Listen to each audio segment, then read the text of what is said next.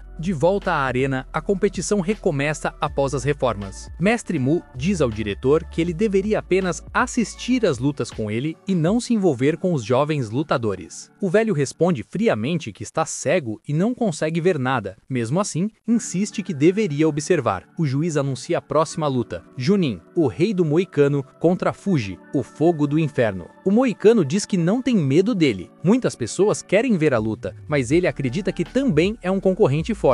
Sua habilidade é de nível rank impressionante e promete surpreender Fuji com ela. Para provar seu ponto, ele puxa o próprio cabelo e arranca totalmente seu moicano, mas não sente dor. Instantaneamente, um novo moicano cresce. Ele explica que seu cabelo cresce super rápido e é afiado como navalha, por isso o usa como arma. Mu se surpreende e admite que é uma habilidade bem interessante. Enquanto isso, o velho parece estar sendo mantido sob ameaça. O moicano grita que a luta luta começou e ativa sua habilidade, Moicano Boomerang. Centenas de lâminas de cabelo afiadas como navalhas, em forma de boomerang, voam em direção a Fuji. O predador dentro do garoto da vila libera uma tempestade de fogo do inferno que queima Junin e destrói sua habilidade, junto com suas esperanças de vencer. Ele diz calmamente ao moicano que fala demais. Derrotado e queimado, o rapaz levanta a mão e se rende. A plateia fica chocada e percebe que o garoto da vila é realmente forte. A garota de cabelo roxo declara Fuji como vencedor. A próxima luta será entre o sobrinho de Longming e um cara qualquer chamado Lin Yihang. Enquanto isso, a garota de cabelo roxo olha para as arquibancadas, surpresa por sua mãe não estar lá. Na verdade, ela está em outro lugar, se preparando para convidá-lo para jantar depois que ele vencer a luta. Ela suspira, percebendo que ainda está nervosa e que essa é sua melhor chance de se aproximar dele se quiser criar um vínculo com o filho. Sem que ela saiba, ele está próximo, segurando silenciosamente uma fotografia. Na imagem, um jovem Longwei está nos ombros do pai enquanto a mãe sorri ao lado deles. Olhando pelo corredor, ele pensa que deveria apenas dizer olá para ela, mas antes que consiga, alguém de repente dá um tapa no bumbum dela. Assustada, ela pula, corando de choque e constrangimento. A princípio, pensa que foi o filho, mas era outra pessoa. O homem a repreende, dizendo que ela perde tempo demais se preocupando com seu filho ingrato que nem se importa com ela. O sujeito é Zong-chan, filho do fundador da Woon Energy Corporation. A mãe fica furiosa com a atitude dele e explode, perguntando como ousou tocá-la assim. Aproximando-se, ela rosna que, mesmo que o pai dele seja seu chefe, ela não é um brinquedo. O homem nem se abala. Tranquilamente, fuma seu charuto e diz que, se ela quiser manter o emprego, deve ser mais educada. Ela percebe que a ameaça é real, mas ainda o chama de lixo. De repente, flocos de neve aparecem. O homem se surpreende com o frio repentino, mas ela sabe o que significa. Seu filho chegou. Ele entra no salão, levanta a mão e libera seu poder de furacão congelante. O homem tenta ameaçá-lo para parar, mas antes que termine, uma rajada de vento gelado o ergue do chão e o arremessa diretamente na arena. Uma explosão acontece e ele cai aos pés do Wind Cutter, o próximo oponente que enfrentará. A princípio, ele não o reconhece, mas depois percebe que o homem derrotado é filho da facção que controla toda a energia na Corte Celestial. Sua família é poderosa o suficiente para desafiar até o Imperador, e ainda assim, ali está ele, derrotado como um cachorro. Enquanto isso, Wei Yang caminha calmamente em direção à entrada da arena. Sua mãe o chama envergonhada, mas também emocionada, dizendo que não esperava que ele a defendesse, provando que ainda a ama. Ele pausa, mas responde friamente que não é verdade. O pedaço de lixo apenas estava em seu caminho. Sem dizer mais nada, ele entra na arena. A multidão grita seu nome. Wei Yang é filho de um guarda de classe S e sobrinho de um ex-imperador. Muitas mulheres nas arquibancadas o admiram por sua força e beleza, mas o seu oponente se sente amargo. O cara é popular demais, admirado demais, e isso o irrita. Antes da luta começar, ele levanta a mão e reclama aos juízes. Aponta para o garoto rico e o acusa de atacar um espectador inocente, alegando que isso vai contra o dever de um guarda de proteger as pessoas. Ele exige que o rapaz seja desclassificado. As garotas nas arquibancadas ficam irritadas, chamando ele de trapaceiro por tentar evitar uma luta justa. O sujeito não se importa. Ele sabe que a Woon Corporation financia metade dos guardas celestiais e tem certeza que o Conde Drácula não arriscaria irritar patrocinadores tão poderosos. Mas o vice-rei calmamente diz que não viu nenhum ataque, e o diretor também confirma que nada aconteceu. Ela concorda, e os juízes decidem levar Benjamin para o hospital e continuar a luta. O cara do corte de vento fica atônito e desapontado ao perceber que o Conde valoriza mais um lutador do que um patrocinador. Mas o sobrinho de Longming já está se preparando para a batalha. Decidido a lutar de forma justa, ele cria enormes armas de gelo e avança. Seu oponente, ainda distraído, implora para ele parar, mas é ignorado. Com um golpe, ele usa seu feitiço de liberação da alma. Espinhos de gelo atravessam o peição do espadachim, que cai tremendo de frio. A plateia explode em aplausos, gritando seu nome. Até sua mãe cora de orgulho, percebendo que o filho realmente cresceu. Agora, as semifinais estão definidas. O protagonista vai enfrentar Pinger. Ele pergunta se ela está pronta para lutar. Sorrindo docemente, ela levanta a mão e se retira da partida. Explica que eles não são rivais de verdade e que ela já havia usado sua força na primeira batalha. Nosso garoto percebe que ela já havia planejado isso quando o sorteio foi anunciado. Envergonhada, ela admite que só quer garantir que ele chegue à final, já que apenas 2 lutadores podem se tornar guardas. O juiz nomeia Shio como finalista, garantindo sua promoção à guarda. O herói da velha guarda observa com inveja,